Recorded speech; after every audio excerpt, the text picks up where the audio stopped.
नमस्कार साथियों, आज हम बहुत ही महत्वपूर्ण टॉपिक के साथ आपके समक्ष उपस्थित हैं और आज हम वीडियो लेकर आए हैं प्रीपोजिशन। प्री का मतलब पहले और पोजीशन का मतलब स्थिति, यानी कि प्रीपोजिशन वह शब्द या वह शब्द समूह होता है जो किसी नाउन या प्रोनाउन के पहले प्रयुक्त होकर उस नाउन या प्रोनाउन का अन्य शब्दों के साथ अपने संबंध को बताता है। तो उस शब्द को या उस शब्द समूह को हम प्रीपोजिशन कहते हैं। तो आज हम प्रीपोजिशन की डेफिनेशन आपको बता दी है। अब किस तरीके से किस पोजीशन में क्या क्या प्रीपोजिशन आता है सेंटेंसों में, वो हम बताएंगे। तो देखिए ध्यान से, पहला सेंटेंस पढ़ रहा हूँ और ध्यान से सुनेंगे। मैं डेफिनेशन और क्यों आया ये प्रीपोजिशन यहाँ पर वो भी बताऊँगा। He comes college. He means वह, कम्स मीन्स आता है और कॉलेज मीन्स कॉलेज से, यानी कि जब कोई वस्तु किसी चीज़ से अलग हो, जब कोई वस्तु किसी चीज़ से अलग हो, यानी कहने का मतलब ये अलगपन दिखाता है किसी चीज़ से, तो ऐसी स्थिति में हम प्रीपोजिशन यूज करते हैं फ्रॉम। क्या यूज करते हैं?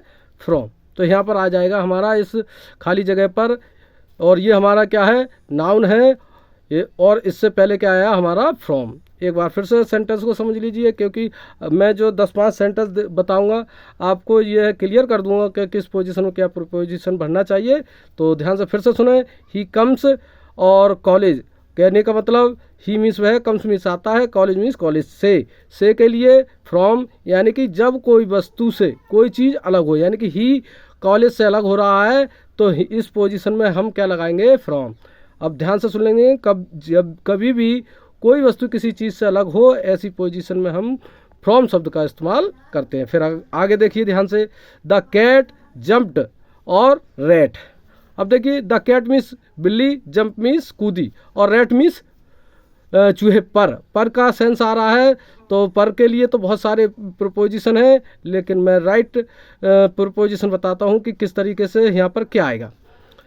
तो ध्यान से देखिए, द कैट मीन्स बिल्ली, ये क्या है? एक गतिशील अवस्था में है, और रैट भी क्या है? गतिशील अवस्था में। कहने का मतलब जब कोई गतिमान वस्तु के ऊपर जाए तो ऐसी स्थिति में आप इस्तेमाल करेंगे upon.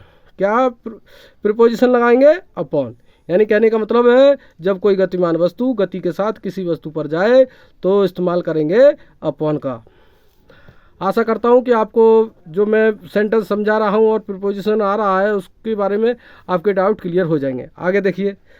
See what A pen, और खाली स्थान दिया है 10 रुपीज़। कहने का मतलब है, अब यहाँ पर कौन सा प्रीपोजिशन आएगा तो ध्यान से सुन लीजिए। जब कोई भी कीमत दी हो, किसी भी वस्तु की कीमत दी हो, उससे पहले अगर कभी भी खाली स्थान आए तो ऐसी स्थिति में आप फॉर का यूज करेंगे। क्या करेंगे? फॉर।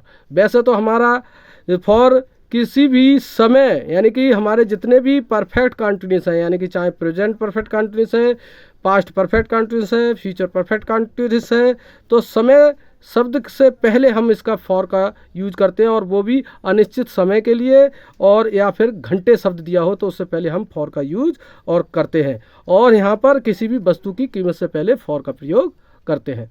अगर वीडियो पसंद आ रही है तो लाइक करेंगे और चैनल को सब्सक्राइब अवश्य करेंगे। तो ध्यान से सुन लीजिए अगला। द बॉय जंप और रिवर। अब देखिए, जंप तो मैंने यहाँ पर भी बताया और जंप यहाँ पर भी बताया। इन दोनों सेंटेंसों में क्या डिफरेंस है वो ध्यान से सुन लीजिए। द बॉय मीन्स लड़के, जंप मीन्स कूदे, रिवर मीन्स नदी में, और वहाँ पर क्या है? पर। तो ये कैट गतिमान अवस्था में थी और गतिमान अवस्था में रैट था। तो जब कोई गतिमान वस्तु किसी गतिमान वस्तु के ऊपर जाए तो क्या करेंगे? अपॉन का यूज करेंगे। और अब आ जाइए यहाँ पर। The boys jumped. अब बच्चों ने गति करी, लेकिन किस चीज़ में करी? रिवर में। और तो यहाँ पर आएगा हमारा प्रीपोजिशन इनटू। क्या आएगा? इनटू। यानी कहने का मतलब है जब कोई गतिमान वस्तु गति के साथ किसी चीज़ में जाए, किसी चीज़ में जाए, पर नहीं में जाए, तो हम उस जगह करते हैं इनटू प्रीपोजिशन का प्रयोग। फिर देखिए, द बुक मीन्स पुस्तक, इज मीन्स है, द टेबल मीन्स टेबल, पर का सेंस आ रहा है, तो ध्यान से यहाँ पर आएगा हमारा ऑन का। क्यों आएगा वो ध्यान से सुन लीजिए। जब कोई स्थिर वस्तु, देखिए ये स्थिर, गतिमान नहीं, वहाँ पर हो रहा है पर का सेंस आया तो, लेकिन गतिमान वस्तु गति के मान वस्तु के ऊपर जाएगी तो अपॉन का प्रयोग होगा, और जब गतिमान वस्तु किसी गति के साथ किसी चीज़ में जाएगी तो इनटू का प्रयोग होगा। The book is on the table, अब ऑन आया है, ये बुक भी स्थिर वस्तु है, टेबल भी स्थिर वस्तु है। जब कोई स्थिर वस्तु किसी स्थिर वस्तु के ऊपर हो तो ऐसी अवस्था में हम प्रीपोजिशन ऑन का प्रयोग करते हैं। आशा कर रहा हूँ कि वीडियो पसंद आ रही होंगी, अगर आ रही हैं, अगर हेल्पफुल रहा है वीडियो आपके लिए तो चैनल को सब्सक्राइब जरूर करेंगे, बस आपसे आशा यही है। तो ध्यान से अगला देखिए, Rahul divided his property, Rahul divided means Rahul ने डिवाइड मीन्स बांटी, हिज प्रॉपर्टी मीन्स अपनी जो भी धन संपत्ति थी, और खाली स्थान दिया है राम और श्याम। अगर ये राम और श्याम और डिवाइडेड की बात होगी, यानी कि जब किसी वस्तु को दो वस्तुओं में बांटा जाए, यानी कि जब किसी वस्तु को दो व्यक्तियों में बांटा जाए तो हम प्रीपोजिशन बिटवीन का प्रयोग करते हैं। किसका करते हैं? बिटवीन, बिटवीन का प्रयोग करते हैं। कौन सा प्रीपोजिशन का? बिटवीन का यूज करते हैं।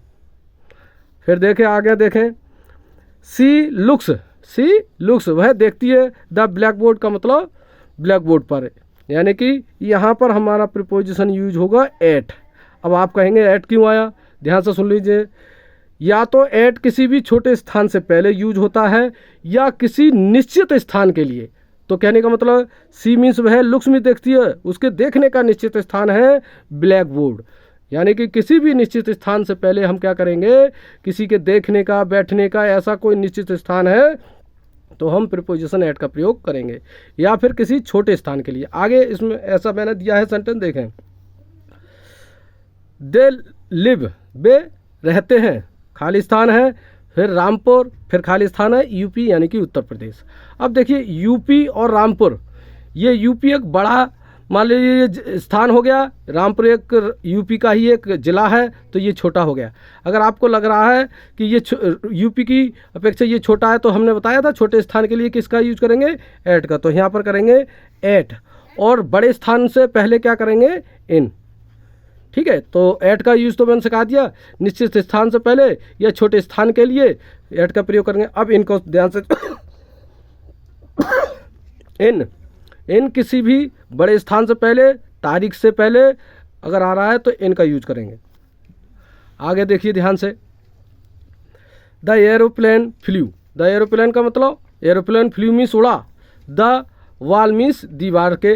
अब क्या सेंस आ रहा है? ऊपर यहाँ पर यूज होगा ओवर, प्रीपोजिशन क्या होगा? ओवर क्यों होगा? ध्यान से सुने, जब कोई वस्तु किसी वस्तु के ऊपर हो लेकिन बीच में छुए ना तो ऐसी स्थिति में हम ओवर का यूज करते हैं। एक बार फिर से सुन लीजिए, एरोप्लेन उड़ रहा होगा तो दीवार को छुआ हो नहीं होगा, बीच में बगैर छूने का सेंस हो रहा है, तो कहने का मतलब मैं यही बता रहा हूँ, ओवर का यूज उस समय करते हैं जब कोई वस्तु किसी वस्तु के ऊपर हो लेकिन उसे छुए ना, तो ऐसी स्थिति में हम क्या प्रीपोजिशन यूज करते हैं? Over.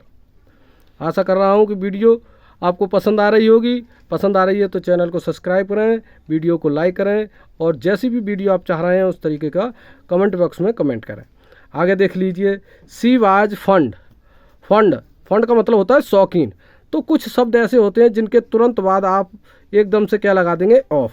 Fund of, died of, clear of, made of, ऐसे अगर शब्द आ रहे हैं तो आप कुछ भी बस सोचिए, बस कुछ शब्दों को रट लीजिए, इनके fund of, died of, clear of, made of अगर आ रहा है और इनके बाद जगह स्थान रिक्त दिया है तो आप ऑफ लगा देंगे।